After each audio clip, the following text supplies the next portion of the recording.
Hi, I'm Matt Bowman. Pitched with the St. Louis Cardinals this year and was class of 2013 here playing ball at Princeton.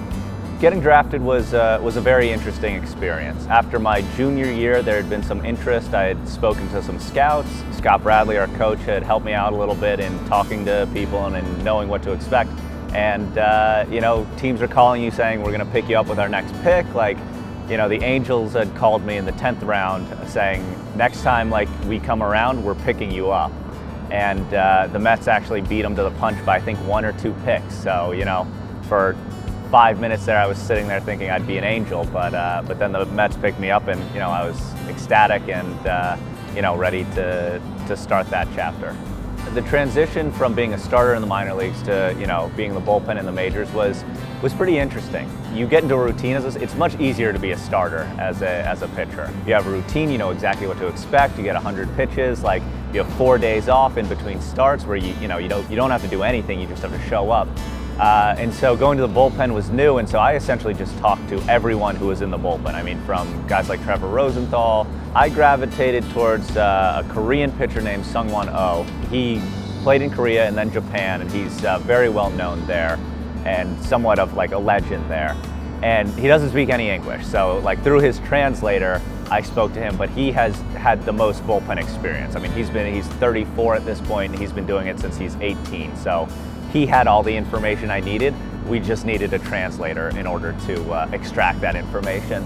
During my time here, had a lot of great moments, but in terms of any moments that would stand out more than the others, I mean, winning that Ivy League championship, it's hard to do a whole lot better than that. You have those 7 a.m. lifts or 6 a.m. conditioning, and you do that 3 or 4 times a week, and to have it pay off like that was really exciting.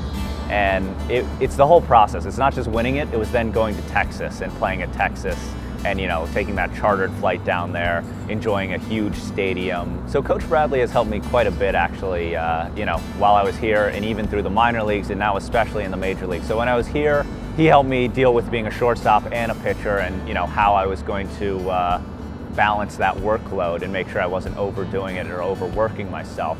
And he's been just as helpful since I've graduated. I came back, at the end of my 2015 minor league season, I had a bad year. And I came back here and was like, what do you got for me? It was bad, I feel a little lost, can you help me? And he said I watched every single start I could, and here's what I got.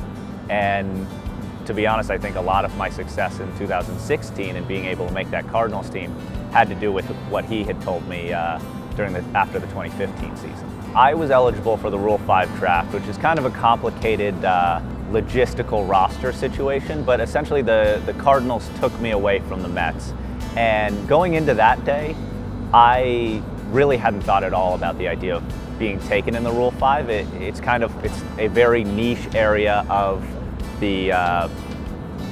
baseball, and so not a whole lot of people predict what's going to happen. So I didn't actually expect to get drafted. I wasn't paying attention to it, and then my agent called me and said, the Cardinals picked you up in the Rule 5 draft, and I was like, that's great, what does that mean? And so he essentially explained the situation and how it would work, and I basically said, why would the Cardinals want me? The rules of the Rule 5 are that usually a team who's not doing well would pick someone up and hold them on their roster. But the Cardinals seem to be perennial contenders, and I don't really understand how they're going to have the roster space for me on that team. But obviously it worked out great, and I made the team, and I got to contribute in meaningful ways. But to be honest, the whole thing came up very quickly, and really it was just I went into spring training thinking, okay, hey, do as well as you can because you're probably not going to make this team, but I bet another team will pick you up in the same process, and maybe you can make one of their teams. But I ended up making the Cardinals and couldn't be happier about it. It's interesting because guys like Chris Young, who graduated a long time ago, I'll see him and he'll be just as friendly as someone who I actually played with. Danny Barnes, I saw him, he's in Long Island now, I saw him the other day, and he seems to be doing great, and hopefully, the Cardinals do play the Blue Jays at some point this year, and so hopefully we're both up and we get to see each other. But it's the type of thing where, no matter how much time has passed or how long it's been since you've actually seen each other, you see each other and, there's plenty to talk about. It's no time has passed.